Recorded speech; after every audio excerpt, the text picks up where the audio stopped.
ಸಂತೋಷವಾಗಿರ್ಲಿ ಅಂತ ಕೇಳ್ತಿದ್ದೀನಿ ರೀ. ನಿನ್ ಸಂತೋಷದ ಬಗ್ಗೆ ಏನು ಕೇಳಲ್ವಾ? ಎಲ್ರೂ ಸಂತೋಷವಾಗಿದ್ರೆ ನಾನು ಸಂತೋಷವಾಗಿರೋ ಹಾಗೆ ಅಲ್ವಾ? ಓಕೆ, ಇದು ತಗೋ.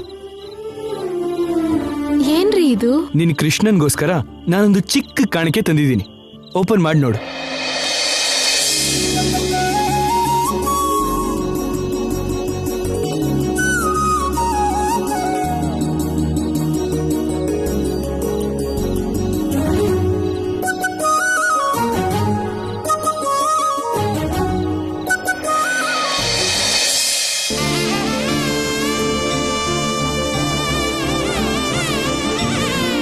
ಹೇಗಿದೆ? ಚೆನ್ನಾಗಿದೆ ರೀ, ತುಂಬಾ ಚೆನ್ನಾಗಿದೆ.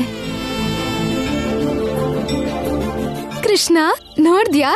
ನಿನ್ಗೋಸ್ಕರ ಅಖಿಲ್ ಅವರು ಏನ್ ತಂದಿದ್ದಾರೆ ನೋಡು. ರೇಷ್ಮೆ ವಸ್ತ್ರ ತಂದಿದ್ದಾರೆ.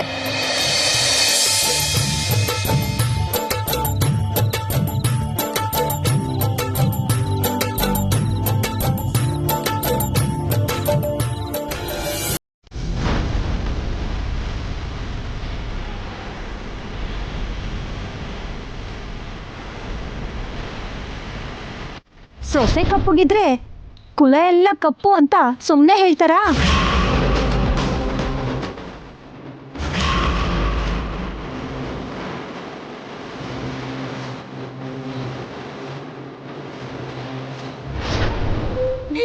ಹೇ,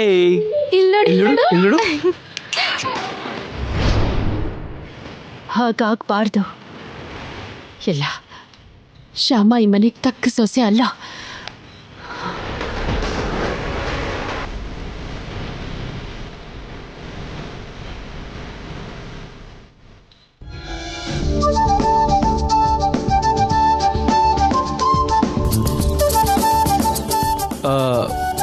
ಹೌದು ಶ್ಯಾಮ, ನಿನ್ ಲೈಫ್ ಆಂಬಿಷನ್ ಏನು? ಅಂದ್ರೆ ಅದೇ ನಿನ್ ಜೀವನದ ಧ್ಯೇಯ ಏನು ಅಂತ ಕೇಳ್ತಾ ಇದ್ದೀನಿ. ಜೀವನ ಪೂರ್ತಿ ಕೃಷ್ಣನ್ ಭಕ್ತಿ ಆಗಿರೋದೇ ನನ್ ಜೀವನ ಧ್ಯೇಯ ರೀ. ಅದು ಗೊತ್ತಿದೆ. ಅದನ್ನ ಬಿಟ್ಟು ಇನ್ನೇನಿದೆ ಅಂತ ಕೇಳ್ತಾ ಇದ್ದೀನಿ. ಫಾರ್ ಎಕ್ಸಾಂಪಲ್, ಒಬ್ಬೊಬ್ಬರಿಗೆ ಒಂದೊಂದಿರುತ್ತಲ್ವಾ. ನಾನು ಡಾಕ್ಟರ್ ಆಗಬೇಕು, ನಾನು ಆಕ್ಟರ್ ಆಗಬೇಕು, ನಾನು ಡ್ಯಾನ್ಸರ್ ಆಗಬೇಕು, ನಾನು ಸಿಂಗರ್ ಆಗಬೇಕು, ಹೀಗೆಲ್ಲ ಇರುತ್ತಲ್ವಾ. ಹಾಗೆ ನೀನೇನಾಗಬೇಕು ಅನ್ಕೊಂಡಿದ್ಯಾ? ನಿನ್ನ ಆಸೆ ಏನು ಅಂತ ಕೇಳ್ತಾ ಇದ್ದೀನಿ.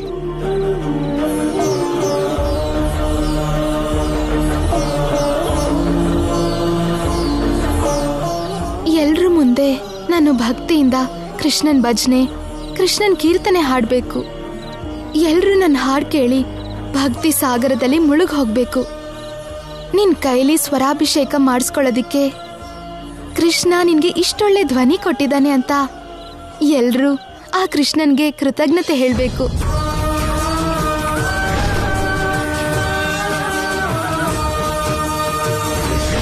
ಆದ್ರೆ ನನ್ ಕಂಠನ ರೂಪರಾಣಿಗೆ ಅಡ ಇಟ್ಟಿದ್ದಕ್ಕೋಸ್ಕರ ಈ ಜನ್ಮಕ್ಕೆ ನನ್ಗೆ ಅವಕಾಶನೂ ಇಲ್ಲ, ಆ ಅದೃಷ್ಟನೂ ಇಲ್ಲ. ಹೇಳು ಶ್ಯಾಮ, ನೀನೇನಾಗ್ಬೇಕು ಅಂದ್ಕೊಂಡಿದ್ಯಾ? ನಾನ್ ಏನಾಗ್ಬೇಕು, ನನ್ಗೇನ್ ಕೊಡ್ಬೇಕು ಎಲ್ಲ ಕೃಷ್ಣನ್ಗೆ ಗೊತ್ತು ರೀ. ಇವನ್ ನಾನೇನ್ ಮಾಡ್ತಾನೋ ಅದಾಗ್ತೀನಿ, ಅವನ್ ನನ್ಗೇನ್ ಕೊಡ್ತಾನೋ ಅದನ್ ತಗೊಳ್ತೀನಿ. ಹೌದು, ಯಾವತ್ತೂ ಇಲ್ದೆ ಹೊಸದಾಗಿ ಈ ಪ್ರಶ್ನೆ ಕೇಳ್ತಿದ್ದೀರಲ್ಲ. ನನ್ನ ಬಗ್ಗೆ ನೀವೇನ್ ಅನ್ಕೊಂಡಿದ್ದೀರಾ? ನಾನೇನ್ ಆಗ್ಬೇಕು ಅಂತ ನೀವೇನ್ ಆಸೆ ಪಡ್ತಿದ್ದೀರಾ? ಕೃಷ್ಣನ್ ಮೇಲೆ ಅಷ್ಟು ಭಕ್ತಿ ಇರೋ ನೀನು ಎಲ್ಲರ ಮುಂದೆ ಭಕ್ತಿಯಿಂದ ಕೃಷ್ಣನ್ ಭಜನೆ, ಕೃಷ್ಣನ್ ಕೀರ್ತನೆ ಹಾಡಬೇಕು ಅಂದ್ಕೋತಾ ಇದ್ದೀನಿ. ಎಲ್ರೂ ನೀನು ಹಾಡು ಕೇಳ್ತಾ ಭಕ್ತಿ ಸಾಗರದಲ್ಲಿ ಮುಳುಗ್ ಹೋಗ್ಬೇಕು ಅಂದ್ಕೋತಾ ಇದ್ದೀನಿ.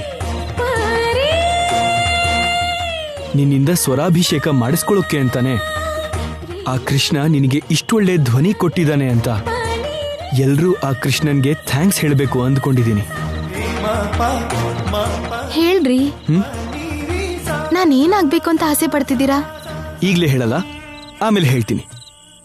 ಶ್ಯಾಮ, ನೀ ನನಗೆ ಒಂದು ಮಾತು ಕೊಡ್ತೀಯಾ? ಮಾತೇನ್ರಿ, ನೀವ್ ಏನ್ ಕೇಳಿದ್ರು ಕೊಡ್ತೀನಿ. Thank you so much. ಇಲ್ಲಿ ನೋಡು, ಕೃಷ್ಣನ್ ಮುಂದೆ ಮಾತು ಕೊಡ್ತಿದ್ಯಾ? ಕೃಷ್ಣನೇ ಸಾಕ್ಷಿ, ಮಾತು ತಪ್ಪೋ ಹಾಗಿಲ್ಲ. ಮಾತ್ ತಪ್ಪೋದು ಅಂದ್ರೆ ಪ್ರಾಣನೇ ಹೋದ ಹಾಗೆ ಅನ್ಕೊಂಡಿರೋಳು ನಾನು. ಕೇಳಿ, ಏನ್ ಬೇಕು? ಇವಾಗಲ್ಲ, ಆಮೇಲೆ ಕೇಳ್ತೀನಿ. ಆಮೇಲ? ಹೌದು. ಯಾವಾಗ ಕೇಳಬೇಕೋ ಅದನ್ನ ಅವಾಗ ಮಾತ್ರ ಕೇಳಬೇಕು. ಓಕೆ? ಏನ್ ಕೃಷ್ಣ ಇದು? ಅಖಿಲ್ ಅವರು ಏನ್ ಕೇಳ್ಬೇಕು ಅನ್ಕೊಂಡಿದ್ದಾರೆ? ಹಲೋ, ನೀನ್ ಕೃಷ್ಣನ್ ಕೇಳಿದ್ರು ಕೂಡ ನಾನೇನ್ ಕೇಳ್ಬೇಕು ಅಂದ್ಕೊಂಡಿದೀನಿ ಅಂತ ಕೃಷ್ಣ ನಿನಗೆ ಹೇಳಲ್ಲ. ನಾನು ಕೃಷ್ಣನ್ನೇ ಕೇಳ್ದೆ ಅಂತ ನಿಮಗ್ ಹೇಗ್ರಿ ಗೊತ್ತಾಯ್ತು? ನಿನ್ ಮನ್ಸಲ್ಲಿ ಏನಿದೆ ಅಂತ ನನಗ್ ಗೊತ್ತಾಗಲ್ವಾ?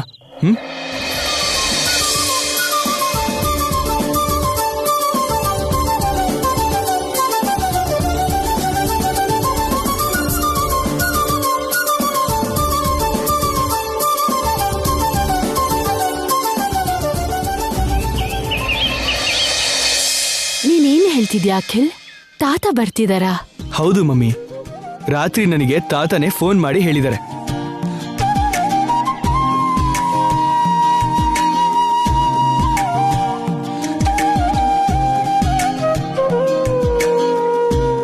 ವಿಶ್ವಕರ್ಮ ಪೂಜೆ ದಿನ ಹೊಸ ಯೂನಿಟ್ ಪ್ರಾರಂಭೋತ್ಸವ ಮಾಡಿಸಿ ಅಂತ ಹೇಳಿದ್ರಲ್ಲ ತಾತ ಅವತ್ತು. ಹೌದು, ಹೇಳಿದ್ರಲ್ವಾ. ಆ ಕಾರ್ಯಕ್ರಮನ ಸ್ವತಃ ತಾವೇ ನಿಂತು ಮಾಡಿಸೋದಕ್ಕೆ ಬರ್ತಿದಾರಂತೆ. ಹೌದಾ? ತುಂಬಾ ಸಂತೋಷ ಕಂದ, ತುಂಬಾ ಸಂತೋಷ. ಪ್ರತಿ ವರ್ಷನೂ ನಮ್ ಫ್ಯಾಕ್ಟ್ರಿನಲ್ಲಿ ವಿಶ್ವಕರ್ಮ ಪೂಜೆನ ಯಾವಾಗ್ಲೂ ಅಪ್ಪ ನನ್ ಕೈಯಲ್ಲೇ ಮಾಡಿಸ್ತಿದ್ರು. ಈ ವರ್ಷ ಹೊರಗ್ ಬರೋಕ್ ಆಗಲ್ಲ ಅಂದಿದ್ದಕ್ಕೆ ನಂಗ್ ತುಂಬಾ ಬೇಜಾರಾಗಿತ್ತು. ಕೊನೆಗೂ ಅವ್ರು ಬರ್ತಿದ್ದಾರೆ. ನನಗೆ ತುಂಬಾ ಸಂತೋಷ ಆಗ್ತಿದೆ.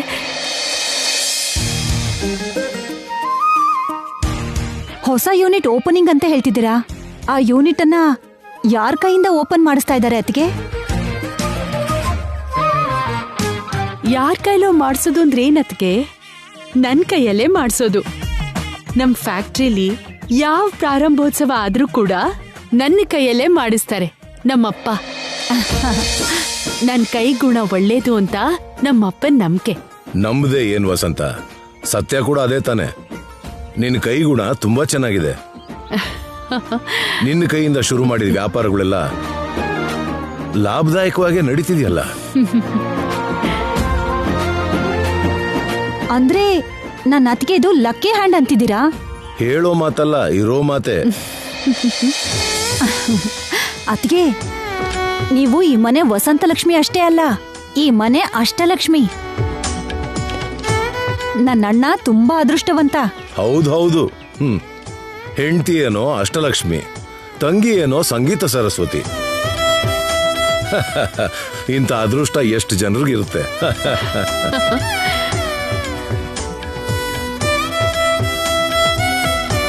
ಗೌರಮ್ಮ ಆಂಟಿ,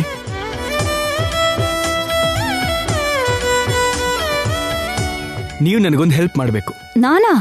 ನಾನೇನ್ ಮಾಡ್ಬೇಕು ಅಖಿಲ್? ಮಾಡ್ತೀನಿ ಅಂತ ಪ್ರಾಮಿಸ್ ಮಾಡಿದ್ರೆ ಕೇಳ್ತೀನಿ. ನೀನ್ ಕೇಳಿದ್ರೆ ನಾನ್ ಮಾಡ್ದೆ.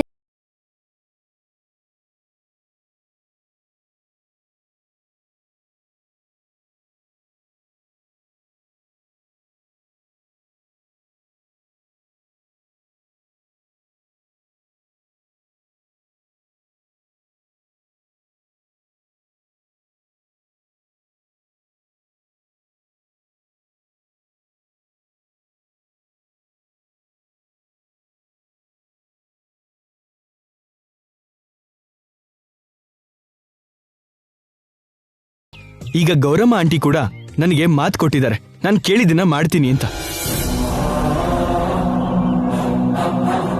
ಸೊ ಈಗ ನೀವಿಬ್ರು ನೀವು ಕೊಟ್ಟಿರೋ ಮಾತನ್ನ ನಡೆಸ್ಕೊಡ್ಬೇಕು.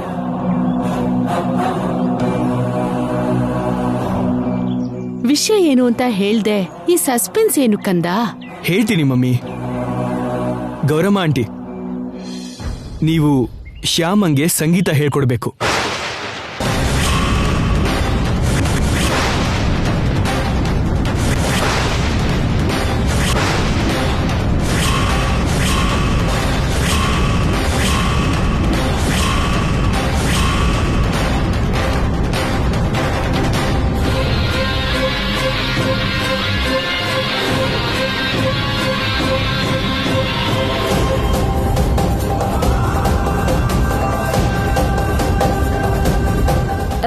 ಏನ್ ಅಖಿಲ್? ನಾನು ಶ್ಯಾಮಗೆ ಸಂಗೀತ ಹೇಳ್ಕೊಡ್ಬೇಕಾ? ಹೌದು, ಹೇಳ್ಕೊಡ್ಬೇಕು.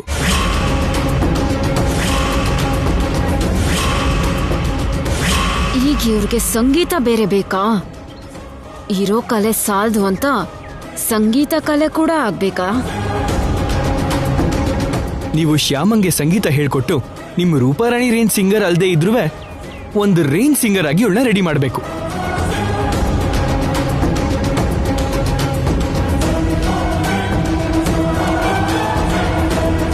ಇದೆ ನೀವು ನನಗೆ ಮಾಡಬೇಕಾಗಿರೋ ಹೆಲ್ಪ್.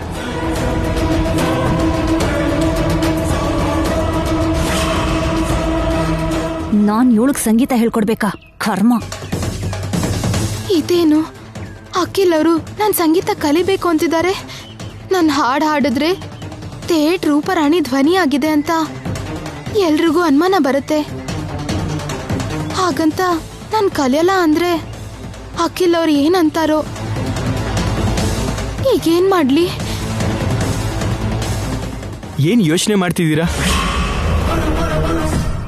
ಶ್ಯಾಮಂಗೆ ಸಂಗೀತ ಹೇಳ್ಕೊಡಕ್ಕೆ ಆಗೋದಿಲ್ವಾ?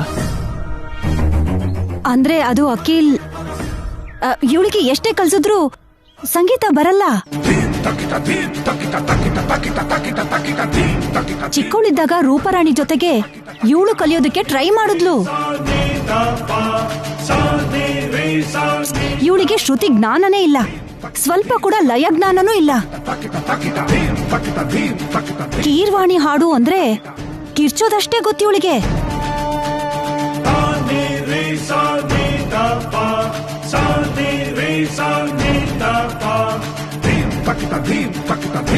ಸಂಗೀತಕ್ಕೆ ಮೋಡ ಕರ್ಗಿ ಮಳೆ ಸುರಿಯತ್ತೆ ಅಂತಾರಲ್ಲ, ಆದ್ರೆ ನಮ್ ಶ್ಯಾಮ ಹಾಡಿದ್ರೆ ನೀರು ಗಡ್ಡೆ ಕಟ್ಟಿ ಕಲ್ಲಾಗ್ಬಿಡತ್ತೆ.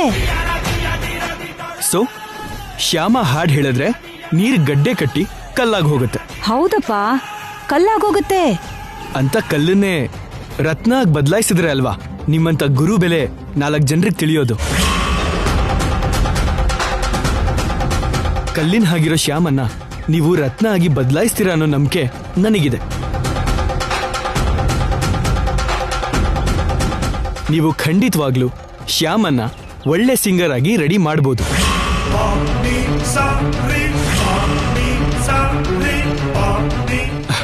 ದಯವಿಟ್ಟು ಅವಳಿಗೆ ಸಂಗೀತ ಹೇಳ್ಕೊಡೋದಕ್ಕೆ ಒಪ್ಕೊಳ್ಳಿ ಪ್ಲೀಸ್.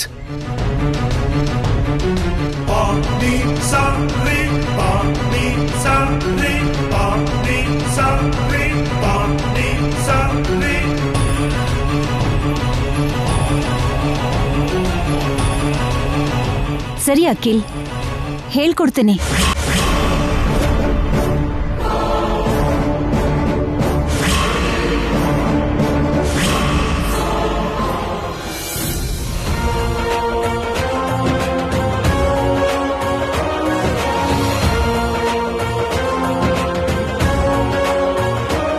ಹೇಳ್ಕೊಡ್ತಾ ಇರ್ತೀನಾ? ದೇವ್ರೆ, ಗೌರಮ್ನವರು ಹೇಳ್ಕೊಡ್ತೀನಿ ಅಂತ ಒಪ್ಕೊಂಡ್ರಲ್ಲ, ಈಗೇನ್ ಮಾಡೋದು ನಾನು? ಏನು ಅಂದ್ರೆ ಏನ್ ಹೇಳಿ, ಎಲ್ಲ ನನ್ ಕರ್ಮ. ಅವಳನ್ನ ನಿನ್ನಂತ ಸಿಂಗರ್ ಮಾಡದೆ ಹೋದ್ರು ಒಳ್ಳೆ ಸಿಂಗರ್ ಮಾಡ್ಬೇಕಂತೆ ನಾನು. ಅವಳೇ ನಿನ್ ಹಿಂದೆ ಹಾಡಿ ನಿನ್ನ ಸಿಂಗರ್ ಮಾಡಿದಾಳೆ. ಈಗ ನಾನು ಅವಳನ್ನ ಹೇಗ್ ಸಿಂಗರ್ ಮಾಡ್ಲೋ ಒಂದು ಅರ್ಥ ಆಗ್ತಿಲ್ಲ. ಇಷ್ಟಕ್ಕೂ ಆ ಅಖಿಲ್ಗೆ ಇಂಥ ಆಲೋಚನೆ ಯಾಕೆ ಬಂತು?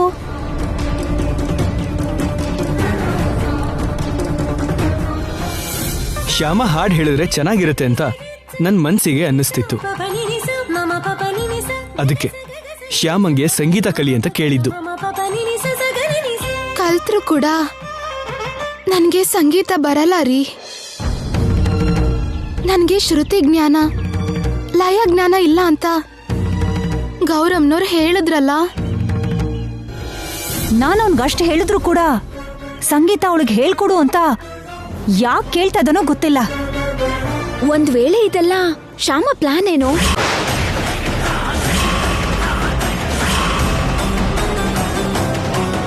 ಶ್ಯಾಮ ಪ್ಲಾನಾ?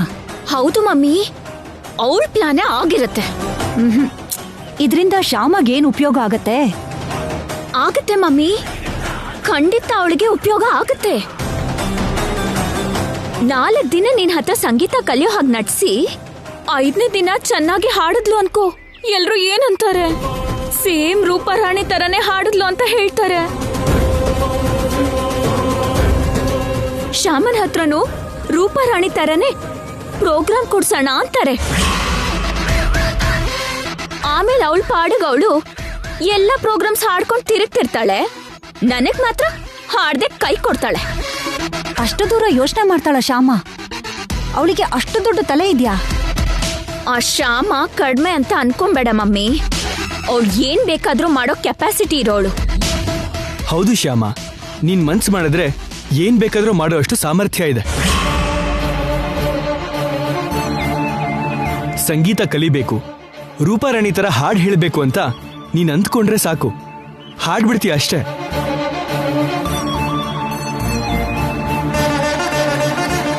ನಿಜವಾಗ್ಲೂ ನೀನ್ ಹಾಗೆ ಹಾಡು ಹೇಳ್ದೆ ಅಂದ್ರೆ ನನ್ನಂತ ಅದೃಷ್ಟವಂತ ಯಾರೂ ಇರಲ್ಲ.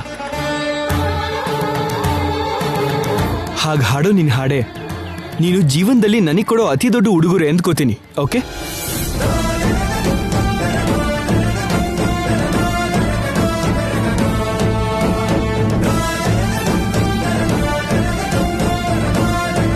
ಅಖಿಲ್ ಅವರು ಮೊದಲನೇ ಸಲ ಬಾಯ್ ಬಿಟ್ಟು ನನ್ನ ಹಾಡನ್ನ ಉಡುಗೊರೆಯಾಗಿ ಕೊಡು ಅಂತ ಕೇಳ್ತಿದ್ದಾರೆ.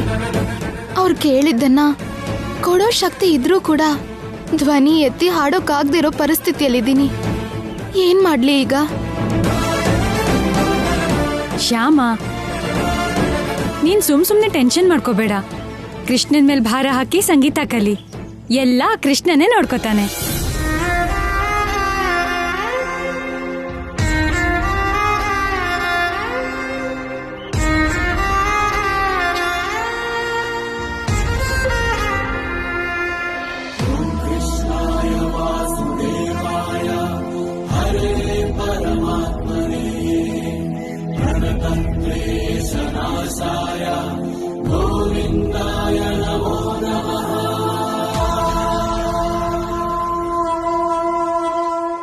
ಏನ್ ಕೃಷ್ಣ ಇದು? ಯಾಕೆ ಹೀಗ್ ಮಾಡ್ತಾ ಇದೀಯಾ? ಯಾಕೆ ನನ್ ಜೊತೆ ಹೀಗ್ ಆಡ್ತಾ ಇದ್ಯಾ? ಯಾಕೆ ನನಗಿಂತ ಪರೀಕ್ಷೆ ಇಡ್ತಿದ್ಯಾ? ಇಷ್ಟಕ್ಕೂ ಅಖಿಲ್ ಅವ್ರಿಗೆ ನನಗ್ ಸಂಗೀತ ಕಲಿಸ್ಬೇಕು ಅನ್ನೋ ಯೋಚನೆ ಯಾಕೆ ಹುಟ್ಟಿಸ್ದೆ? ಈಗ ನಾನು ಹೊಸದಾಗಿ ಸಂಗೀತ ಕಲಿಯೋದು ಹೇಗೆ? ಸಂಗೀತ ಕಲ್ತು ರೂಪರಾಣಿ ಹಾಗೆ ಗಾಯಕಿ ಆಗೋದು ಹೇಗೆ?